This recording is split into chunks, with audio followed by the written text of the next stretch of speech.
Հաղորդումը սկսենք Վաշինգտոնում տեղի ունեցած միջադեպից, որը ցնցել է ամբողջ Ամերիկան ու շարունակում է մնալ լրատվամիջոցների ամենաքննարկվող թեմաներից մեկը։ Խոսքը այն մասին է, որ Վաշինգտոնում սպանվել է Իսրայելի դեսպանատան 2 աշխատակիցներ։ Հիշեցնեմ, որ դեպքը տեղի է ունեցել մայիսի 22-ին Կապիտոլիումի հրեական թանգարանի մոտ։ Կասկածյալը 31-ամյա Էլիաս Ռոդրիգեսը, ով Չիկագոյի բնակիչ էր, ձերբակալվել է եւ արդեն ներկայացել է դաշնային դատարան։ Հետաքննության ընթացքում Ռոդրիգեսը հայտնել է, որ գործողությունն արել է Պաղեստինի եւ Գազայի համար։ Դատախազությունը նրան մեղադրում է օտարերկրյա պաշտոնյաների սպանության, կրակային զենքերի ապօրինի օգտագործման եւ առաջին աստիճանի սպանության համար։ Դաշնային դատախազը հայտարարել է, որ սա մահապատժի ենթակա գործ է։ Իսկ այժմ այն մասին, թե ինչ ենք պատմելու հաջորդիվ։ Ինչ է սպասվում գալիք 2 օրվա ընթացքում եւ ինչպես են տոնելու հիշատակի օրը ամերիկացիները։ Մեծ քայլ էներգետիկայի ոլորտում առաջին անգամ մասնավոր ընկերությունը պատրաստվում է փոքր մոդուլային ատոմակայան կառուցել։ Համաշխարհային ճանաչում ունեցող Հարվարդի համալսարանը այլևս իրավունք չունի ընդունել արտասահմանցի ուսանողների։ Ամերիկայում 2 շաբաթից սկսվում է ամենամեծ փոթորիկների սեզոնը, արդեն կան կանխատեսումներ։ Այս շաբաթվա ընթացքում տասնյակ դեպքեր են գրանցվել, երբ այսը ցուցաբերում է նոր գործելաոճ։ Բրազիլական Ամազոնի անտառներում ապրող Մարուբո ցեղը դատի է տվել The New York Times-ին։ Հաղորդման ընթացքում կներկայացնենք նաև ԱՄՆ-ի ֆոնդային շուկայում կատարվող գործընթացների մասին, ինչպես նաև Թրամփի անձնական գոլֆ ակումբում տեղի ունեցած երեկույթի մասին, այնպես որ դիտեք թողարկումը մինչև վերջ։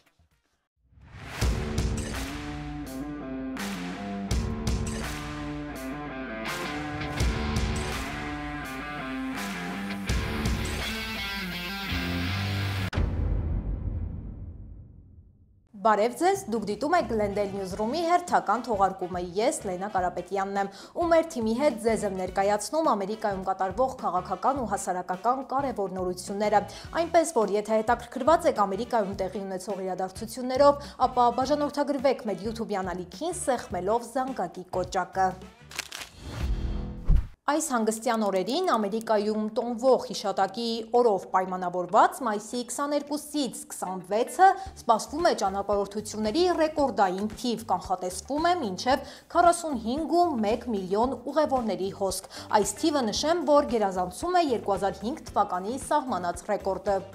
Հատկապես մեծ թվով մարդիկ պատրաստվում են ճանապարհ ընկնել մեքենայով, ավելի քան 38 միլիոն վարորդ, ինչը ամենաբարձր ցուցանիշն է երբևէ։ Ճանապարհային եռուզեռը մասամբ պայմանավորված է վառելիքի գնի նվազումով։ Մայիսի 19-ի դրությամբ 1 գալոն սովորական բենզինի միջին գինը կազմում է $3.17, ինչը 11% պակաս է նախորդ տարվա համեմատ։ Բնականաբար խոսքը Կալիֆոռնիայի բենզինի մասին չէ, քանի որ, ինչպես հայտնի է, Կալիֆոռնիայում բենզինի գինը ամենաթանկն է ԱՄՆ-ում։ Իսկ ձեր կարծիքով ո՞րն է բենզինի գնով ամենաբարձր երկրորդ նահանգը, կսպասենք ձեր մեկնաբանություններին։ Օդանավակայաններում նույնպես մեծ հոսք է ակնկալվում։ Շուրջ 3.5 միլիոն մարդ պատրաստվում է թռչել այս հանգստյան օրերին։ Սա ենթադրում էր 1 օրում մոտ 54,000 չվերթ է իրականացվելու։ Նշենք նաև, որ մայիսի 7-ից սկսած ներքին թռիչքներով հնարավոր է մեկնել միայն ներկայացնելով Real ID կամ անձնագիր։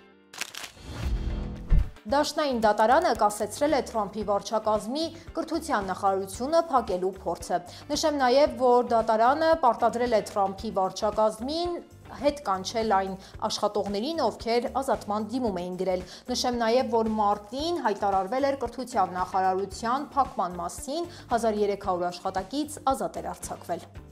Որոշումը կայացվել է 3 արտակարգ կարգով, դատավորը նշել է, մեջբերեմ, արձանագրված ապացույցները հստակ ցույց են տալիս, որ վարչակազմի իրական նպատակը նախարարության փաստացի լուծարումն է առանց կոնգրեսի իրավասու որոշման, ինչը հակասում է օրենքին։ Մեջբերման ավարտը։ Դատավորի խոսքով միջամտությունն անհրաժեշտ էր անհապաղ, քանի որ ներկայացված ապացույցներն ընդգծում էին հնարավոր անդառնալի վնասները։ Դրանք ներառում էին ֆինանսական անկայունություն, կրթական տեղեկության հասանելիության սահմանափակում եւ խոցելի աշակերտների համար կարևոր ծառայությունների կորուստ։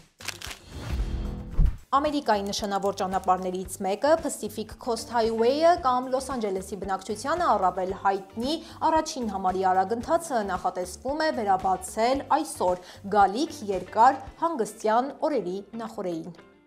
Խոսքը բոլորիս շատ հայտնի Մալիբուի եւ դրան հաջորդող ափամերձ հատվածների ճանապարհի մասին է։ Հիշեցնեմ, որ ճանապարհի մի զգալի հատված փակ էր դեռ հունվարից Փալիսադեսի հրդեհի պատճառով։ Վերջին ամիսներին շինարարական խմբերը վերականգնողական աշխատանքներ են իրականացրել, մաքրելով վնասված տարածքը, ապամոնտաժելով փլուզված տները, վերականգնելով ճանապարհը եւ տեղադրելով նոր կոմունալ ենթակառուցվածքներ։ Նահանգապետ Գևին Նյուսոմը հայտնել է, որ ճանապարհը վերաբացվում է նախատեսվածից շուտ անտառային սեզոնին ընդառաջ։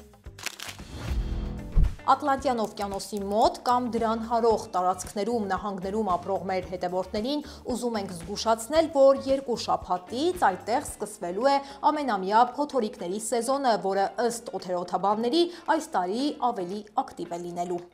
Մասնագետները կանխատեսում են մինչև 19 արևադարձային փոթորիկ, որոնցից մինչև 10-ը կարող է վերաճել առավել հուժկու եւ վտանգավոր փոթորիկների եւ առնվազն 3-ը կհասնեն ամենավտանգավոր 3-րդ կարգի բարձր մակարդակի։ Նման փոթորիկները առաջացնում են լուրջ ավերածություններ եւ դրանց ակտիվության հիմնական պատճառը համարվում է օվկիանոսի անսովոր տաք մակերեսը։ Ատլանտյան փոթորկային սեզոնը տևում է հունիսի 1-ից մինչև նոյեմբերի 30-ը, իսկ ակտիվության գագաթնակետը սովորաբար ընկնում է օգոստոս եւ սեպտեմբեր ամիսներին։ Մասնագետները նախազգուշացնում են, ժամանակն է, որ ծովափնյա շրջանների բնակիչները սկսեն նախապատրաստվել, ստուգելով տարհանման պլանները, վերականգնելով կացարանները եւ ապահովելով անհրաժեշտ պարագաները հնարավոր արտակարգ իրավիճակի համար։ Վաշինգտոնում Թրամփի վարչակազմը չեղարկում է Հարվարդի հռչակավոր համալսարան արտասահմանցիների ընդունման իրավունքը։ Հիշեցնեմ, որ ներկայումս Հարվարդում սովորում է շուրջ 6800 արտասահմանցի ուսանող։ ԱՄՆ ներքին անվտանգության նախարարությունը հայտարարել է, որ համալսարանը թույլ է տվել հակաամերիկյան եւ ահաբեկչական տրամադրություններով ակտիվիստների գործունեություններ, որոնք ուղղված են եղել հրեա ուսանողների դեմ։ Բացի այդ, Հարվարդը մեղադրվում է Չինաստանի կոմունիստական կուսակցության հետ համագործակցության մեջ։ Սրա հետևանքով Հարվարդը այլևս իրավունք չունի ընդունել նոր արտասահմանցի ուսանողներ, իսկ ներկայումս սովորողները կամ պետք է տեղափոխվեն այլ համալսարաններ կամ կորցնեն օրինական կարգավիճակը, ասվում է գերատեսչության հաղորդագրության մեջ։ Ամենևին էլ գաղտնիք չէ, որ ամերիկյան տնտեսության վիճակը հասկանալու համար տնտեսագիտությունից հեռու մարդիկ փորձում են այս ամենի մասին ինֆորմացիա իմանալ հետևելով ֆոնդային շուկային, որտեղ ավելի պարզ երևում է, թե պետության առաջատար ընկերությունները ինչ կարգավիճակ ունեն, ինչ ձեռքբերումներ կամ բացթողումներ են ունեցել այս ընթացքում։ Մեր թիմը ձեզ համար պատրաստել է վերլուծական մի թեմա, որը վերաբերվում է վերջին շաբաթներում տեղի ունեցող իրադարձություններին։ Ապրիլի սկզբին ԱՄՆ ֆոնդային շուկան լուրջ անկման մեջ էր հայտնվել։ Նախագահ Թրամփը կատարեց իր նախընտրական խոստումը եւ հայտարարեց լայնածավալ մաքսատուրքերի մասին, հիմնականում ուղղված Չինաստանի եւ մյուս առևտրային գործընկերների դեմ։ S&P 500 ինդեքսը 4 օրվա ընթացքում անկում ապրեց 12%-ով, իսկ տնտեսագետները նախազգուշացնում էին ռեցեսիայի մասին։ Սակայն այս շաբաթ շուկան կարծես թե վերականգնման նախադրյալներ է ցույց տվել։ S&P 500-ը աճել է 5.3%-ով եւ դարձել է դրական 2025 թվականի համար։ Թրամփը թեև անտեսել էր շուկայի անկումը, ստիպված էր արձագանքել ԱՄՆ գանձապահների պարտատոմսերի արժեքի կտրուկ անկման եւ դոլարի արժեզրկմանը։ Ապրիլի 9-ին Թրամփը հայտարարեց 90-օրյա դադար մաքսատուրքերի մեծ մասի վրա, բացառությամբ Չինաստանի։ Այդ օրը S&P 500-ը աճեց 9.5%-ով, գրանցելով պատմական բարձր ցուցանիշ։ Իսկ մայիսին ԱՄՆ-ն սկսեց մաքսային բանակցություններ, նույնիսկ ժամանակավորապես չեղարկելով որոշ տուրքեր Չինաստանի հետ փոխադարձ համաձայնությամբ։ Չնայած դրան, ներդրողներն ու ընկերությունները շարունակում են զգուշավորություն ցուցաբերել։ Շատ ընկերություններ, ներառյալ Apple-ը եւ Alphabet-ը դեռ կրկնակի անկում են գրանցում տարվա կտրվածքով։ Թեև շահութաբերության ցուցանիշները գերազանցում են կանխատեսումները, Microsoft-ը եւ Meta-ն օրինակ արձանագրել են 13.6% աճ։ Ընկերությունների մեծ մասը այս պահի դրությամբ հրաժարվում է հստակ կանխատեսումներից, հաշվի առնելով մաքսային քաղաքականության շուրջ եղած անորոշությունները, այնպես որ եթե ցանկանում եք բաժնետոմսեր ձեռք բերել, անգամ խորը ուսումնասիրություններ անելը կարող է չօգնել շահութաբեր ներդրումներ անելու հարցում։ Փորձագետները զգուշացնում են, որ շուկան դեռևս մնում է անկայուն։ Թրամփի կողմից նախասահմանված 10% մաքսատուրքերը դեռ ուժի մեջ են, որոշ երկրների համար, իսկ Չինաստանի դեպքում 30%-ն է։ Թրամփի վարչակազմը թեստավորում է նոր իրավական գործընթացներ միգրանտների զանգվածային ձերբակալություններ իրագործելու համար, եւ այսպես արդեն իսկ գրանցվել են դեպքեր, երբ այսը ցուցաբերում է նոր գործելավոճ։ Օրինակ 28-ամյա կոլումբիացի միգրանտ Խուան Սերանոն Մայամիի ներգաղթի դատարան է ներկայացել հերթական ստուգման նպատակով։ Նման լսումներ ամեն օր տեղի են ունենում հարյուրներով եւ սովորաբար ավարտվում են այն որոշմամբ, որ միգրանտին տրվում են նոր ցուցումներ եւ տեղեկացվում հետագա լսումների մասին։ Սակայն Սերանոյի դեպքում դատախազները անսպասելիորեն հրաժարվել են գործից եւ դատավորը հայտարարել է, որ միգրանտը ազատ է եւ կարող է գնալ, բայց փոքր դահլիճից դուրս գալով այսի 5 գործակալ նրան ձերբակալելու ստեցրել է միկրոավտոբուս, որտեղ արդեն եղել են 1 տասնյակից ավելի այլ ձերբակալված միգրանտներ։ Նման գործողություններ այս շաբաթ իրականացվում են նաև Նյու Յորքի, Սիեթլի եւ այլ քաղաքների ներգաղթի դատարաններում։ ԱՄՆ-ում վիզա ստանալը նոր կառավարության վարած քաղաքականության պատճառով բավականին դժվար է, բայց լավ պատրաստված լինելու դեպքում այն հնարավոր է։ Smart Assist-ի մասնագետները արդեն օգնել են հարյուրավոր ուսանողների, գործարարների եւ Հայաստանի քաղաքացիների ընտրելու վիզայի ճիշտ տեսակը, ստանալու հրավերներ ԱՄՆ-ից, կատարել անհրաժեշտ ամրագրումներ եւ նախապատրաստվել դեսպանատան հարցազրույցին։ Թիմը քայլ առ քայլ ուղղորդում է դիմորդներին ապահովելով անհատական մոտեցում։ Առաջին խորհրդատվությունն անվճար է, պարզապես պետք է անցնել թողարկման տակ տեղադրված հղումով, որը կգտնեք մեկնաբանությունների դաշտում, եւ Smart Assist-ի մասնագետները կապ կհաստատեն ձեզ հետ։ Բրազիլական Ամազոնի անտառներում ապրող Մալուբո ցեղը դատի է տվել The New York Times-ին մի հոդվածի համար, որտեղ ներկայացվում է, որ ցեղը տեխնոլոգիաներից կախված ու անհարիր ինտիմ տեսանյութերից կախվածություն ունեցող համայնք է։ Մարուբո ցեղը մոտ 2000 հոգանոց ինքնիշխան համայնք է եւ դրա ներկայացուցիչները այս շաբաթ Լոս Անջելեսի դատարանում զրպարտության հայց են ներկայացրել, պահանջելով $100 միլիոն փոխհատուցում։ Դատական գործով մեղադրյալ են նաեւ մի շարք այլ լրատվականներ, այն հիմքով, որ նրանք վերարտադրել եւ ավելի սենսացիոն բնույթ են տվել New York Times-ի պատմությանը, այսպիսով վարկաբեկելով ցեղի համբավը։ ԱՄՆ-ում առաջին անգամ էլեկտրաէներգիա արտադրող մի փոքր ընկերություն դիմել է դաշնային իշխանություններին փոքր մոդուլային ատոմակայան կառուցելու թույլտվություն ստանալու համար։ Նոր ռեակտորը նախատեսվում է կառուցել Թենեսիի Օուք Ռիջ քաղաքում։ Այս նախագիծը ավանդական ատոմակայաններից տարբերվում է նրանով, որ նախատեսում է ավելի փոքր չափերով, ավելի անվտանգ, ավելի էժան եւ արագ կառուցվող մոդուլային ատոմակայան հիմնել։ Նախագծի հիմնական նպատակը Թենեսիի հանրային էլեկտրական ծառայության մեջ նոր սերնդի ատոմային էներգիա ներդնելն է՝ ի պատասխան աճող էլեկտրոէներգիայի պահանջարկի եւ առանց ածխածնային արտանետումների։ Ընկերության նախագահը նշել է, որ առաջինը լինելով իրենք կարող են ճանապարհ հարթել մյուս ծառայությունների համար, արագացնելով փոքր մոդուլային ատոմակայանի զարգացումը։ Նյու Օրլեանսի բանտից 10 կալանավորի փախուստի գործով արդեն ձերբակալվել է 4-րդ անձը։ Հիշեցնեմ, որ փախուստի դիմացներից 5-ը արդեն բացահայտվել եւ նորից հետ են վերադարձել կալանավայրեր, իսկ մյուս 5-ը դեռ որոնվում են։ Փախուստը տեղի է ունեցել մայիսի 16-ի վաղ առավոտյան Օրլեանի շրջանի արդարադատության կենտրոնից։ Տեսանկարահանումներից երևում է, որ կալանավորները նախ հանել են խցի դուռը, ապա բացել պատը զուգարանակոնքի հետևից։ Նրանք անցել են շինհրապարակից ցանկապատը եւ փախել դեպի ավտոճանապարհ։ Երկուշաբթի օրը ձերբակալվել էր բանտի 33-ամյա տեխնիկական աշխատողը, մեղադրվելով այն բանի համար, որ նախորոք բանտարկյալների խցում գտնվող զուգարանակոնքի ջուրը անջատել է, որն օգտագործվել էր փախուստի համար։ Չորեքշաբթի օրը ձերբակալվել էին եւս 2-ը, որպես հանցագործությունից հետո աջակցություն ցուցաբերած անձինք։ Այժմ խոսենք ԱՄՆ-ում երեխաների առողջության մասին։ Առողջապահության նախարար Ռոբերտ Քենեդի կրտսերը հանդես է եկել հայտարարությամբ, անդրադառնալով ամերիկացի երեխաների առողջության եւ քրոնիկական խնդիրների մասին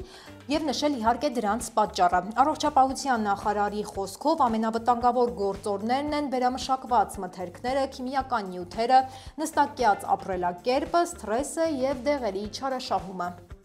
Քենեդի նշել է, որ ԱՄՆ-ում նկատվում է երեխաների շրջանում ճարպակալման, շաքարախտի եւ այլ քրոնիկական հիվանդությունների աճող միտում։ Նախագահ Թրամփը նույնպես արձագանքել է զեկույցին, նշելով, որ այսօր ԱՄՆ-ում յուրաքանչյուր 5-րդ երեխա մոտ 20%-ը տառապում է ճարպակալումից, մինչդեռ 1960-ականներին այդ ցուցանիշը ընդամենը 5% էր։ Թրամփը նաեւ ընդգծել է աուտիզմի բարձր տարածվածության մակարդակը, ինչն ավելի է խորացնում երկրի առողջապահական մարտահրավերները։ Սիրելի հետևորդներ, մինչև թողարկման մյուս կարևոր նորությունների մասին խոսել է, եկեք տեսնենք, թե ինչ է հրապարակված մեր Facebook-յան էջում։ Վաշինգտոնում հրեական թանգարանի մոտ սպանությունից հետո Լոս Անջելեսի հրեական համայնքը անցել է բարձր պատրաստվածության ռեժիմի։ Իրավապահները ուժեղացրել են պարեկությունը քաղաքի, սինագոգների, տաճարների եւ համայնքային կենտրոնների շրջակայքում։ Լոս Անջելեսում Իսրայելի ներկայացուցիչը ասել է. «Մեջբերեմ այնինչ տեսանք նախորդ գիշեր իսրայելական ողբերգություն էր, բայց նաեւ ամերիկյան։ Պետք է հստակ սահման դնենք ազատ խոսքի եւ ատելության խոսքի միջև»։ Մեջբերման ավարտը։ Հինգշաբթի վաղ առավոտյան Սան Դիեգոյում տեղի ունեցած ավիավթարի հետևանքով 6 մարդ է զոհվել։ Մառախլապատ եղանակի պայմաններում մասնավոր ինքնաթիռը բախվել է էլեկտրական գծերին ու ընկել բնակելի թաղամասի վրա, բախվելով մի տան, որը անմիջապես բռնկվել է։ Վթարից հետո ինքնաթիռի վառելիքը սկսել է հոսել փողոցով եւ այրել շուրջ 6 մեքենա։ Բնակիչները արթնացել են ուժեղ պայթյունների եւ աղմուկի ձայներից, պատուհաններից տեսնելով կրակով պատված փողոցը։ Տարածքում փրկարարական եւ հրշեջ խմբերը աշխատել են մինչեւ լուսաբաց, տարհանելով բնակիչներին եւ վերահսկելով իրավիճակը։ Կանադայի Ալբերտա նահանգում աճում են անկախության կոչերը։ Որոշ բնակիչներ նույնիսկ պատրաստ են միանալ ԱՄՆ-ին որպես 51-րդ նահանգ։ Ալբերտան հաճախ համեմատվում է Տեխասի հետ նավթի եւ գազի հսկայական պաշարների, ինչպես նաեւ պահպանողական քաղաքականության պատճառով։ Տարածաշրջանը երկար ժամանակ է ինչ դժգոհ է Կանադայի լիբերալ կառավարության քաղաքականությունից։ Վերջին հարցումների համաձայն Ալբերտայի բնակիչների մոտ 30%-ը պատրաստ է քվեարկել անկախության օգտին, եթե երկրի ղեկը շարունակի մնալ լիբերալների ձեռքում։ Թեև դեռևս չկա պաշտոնական ծրագիր անջատման վերաբերյալ, քաղաքական լարվածությունը աչքի է զարնում։ Տարածաշրջանում արդեն իսկ սկսել են վաճառել գլխարկներ Ալբերտան ԱՄՆ գրությամբ։ Եթե ձեզ հետաքրքիր են նման նորությունները եւ ցանկանում եք մշտապես լինել տեղեկացված, ապա անպայման հետևեք մեր Facebook-յան էջին եւ բաժանորդագրվեք մեր YouTube-յան ալիքին։ Մի մոռացեք սեղմել զանգակը, որպեսզի բաց չթողնեք մեր նոր թողարկումները։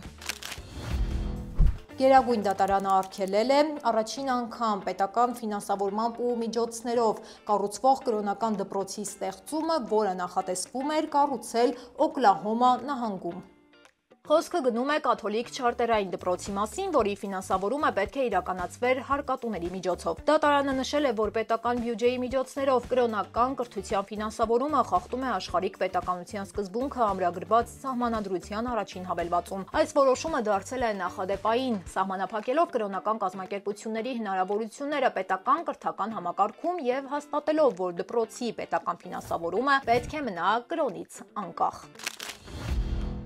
Սիրելի հետևորդներ, մեր նախորդ թողարկման ժամանակ նշել էինք Թրամփի անցկացրած շքեղ երեկույթի մասին, որը տեղի ունեցավ 3 երեկոյան։ Թրամփը անցկացրել էր շքեղ ընթրիք իր Վիրջինիայում գտնվող սեփական գոլֆ ակումբում, հյուրընկալելով ավելի քան 200 անձանց, ովքեր մեծ ներդրում էին ծախսել ու գումարներ էին ներդրել նրա անձնական կրիպտոարժույթի վրա։ Այս միջոցառումը կազմակերպվել է ի նշան երախտագիտության այն խմբի նկատմամբ, որը ընդհանուր առմամբ գրեթե $400 միլիոն է ներդրել։ Բացի այդ, լավագույն 25 ներդրողները մասնակցելու են էքսկլյուզիվ մասնավոր VIP ընդունելության նախագահ Թրամփի հետ։ Ըստ հաշվարկների ընթրիքի մեկ տեղը միջինում արժեցել է ավելի քան $1 միլիոն կախված ներդրվող գումարի չափից։ Որոշ մասնակիցներ ծախսել են պակաս քան $100,000, իսկ ամենախոշոր ներդրողները մինչև $37 միլիոն։ Այս միջոցառումը Թրամփի անձնական կրիպտոարշավի հերթական նշանավոր պահն է, որը միախառնվում է նրա քաղաքական գործունեության եւ ֆինանսական շահերի հետ։ Վերջին 3 տասնամյակների ընթացքում ԱՄՆ-ում ալկոհոլի հետ կապված քաղցկեղից մահերը կրկնապատկվել են։ 1990-ականներին գրանցվել էր տարեկան մոտ 12,000 մահ, իսկ այժմ, այսինքն 2021 թվականի վերջին տվյալներով, այն հասնում է 23,000-ի։ Այս տվյալները ներկայացվել են նոր հետազոտության մեջ, որը շեշտում է հատկապես 55 տարեկանից բարձր տղամարդկանց շրջանում աճող դեպքերը։ Թեև ընդհանուր քաղցկեղից մահերը ԱՄՆ-ում նվազել են շուրջ 35%-ով, նույն ժամանակահատվածում ալկոհոլի հետևանքով մահերը աչքի են ընկնում հակառակ միտումով։ Բժիշկներն ընդգծում են, որ շատերը դեռ չեն ընկալում ալկոհոլը որպես քաղցկեղածին երևույթ, ինչպես օրինակ ծխախոտը։ Կալիֆորնիայի Սան Բերնարդինոյի շրջանում դատական ժյուրին հինգշաբթի օրը մեղավոր է ճանաչել մի տղամարդու, ով մեղադրվում է հսկայական անտառը հրդեհելու մեջ, որը անտուն է թողել հազարավոր մարդկանց եւ վնասել ավելի քան 40,000 ակր տարածք։